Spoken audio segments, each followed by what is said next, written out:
Hi, this is Donald here, and this is my review of The Fisher King and the Handless Maiden by Robert A. Johnson. To introduce this book is a Jungian psychology book, so it tends to be more of a human psychology, but based around symbols and a more abstract view of things. The book goes through the story of Parsifal and the Holy Grail, and a separate story of the Handless Maiden, which this is the first time I've ever heard of that story. These are two European medieval era stories.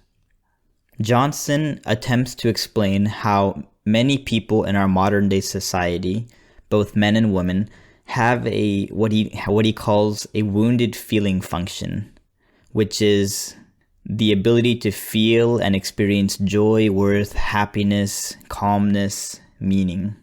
And Johnson argues that people today are really struggling with that. The author then explains some of the causes of this woundedness in our feeling function, but he also suggests some solutions for both men and women. As you know, men and women are both different. I read a physical copy of this book, and the book is small and thin. It's only 103 pages with large font and pretty generous spacing. As usual, Johnson likes to write short and to the point. Nothing too complicated, at least in the writing style, though some of his concepts and conclusions can be a little confusing, and I'll get into that now. I enjoyed this book as I've liked the author and his other books, but I didn't quite enjoy it as much, though not to say that I didn't enjoy it. I think this is a book you might have to read a few times to better understand what the author was trying to get across. And it is a psychology book, so that's not too unreasonable. Some of the concepts I really had to think about a few times and reread and put the book down and think about it for a couple days. The more I think and look through this book, the more I like it.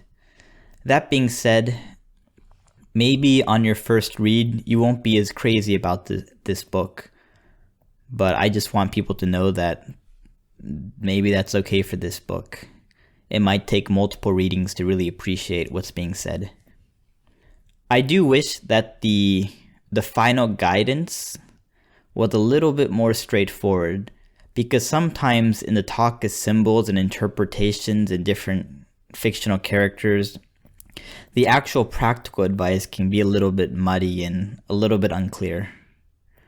I had to reread and review the book to help me find this practical advice, but I wish it was more obvious from the get-go. And I think the story of Parsifal and the Holy Grail is the biggest culprit, or Parsifal and the Fisher King are the biggest culprit, with being a little bit vague and confusing. The Handless Maiden story was pretty straightforward in my opinion. That being said, the messages are there. It's just you have to dig a little bit. Would I recommend this book? Yeah, if you like Jungian psychology and symbols and interpretation of stories, that kind of thing, you would like this book. This is a good addition. It's not too expensive, it's small, it's short. It's not my favorite Robert A. Johnson book. I would recommend He, She, and We, his three most popular books, before I get into this book, but I still enjoy these books. If you don't have any interest in psychology, or if you have a disdain for Jungian psychology, you're not going to like this book.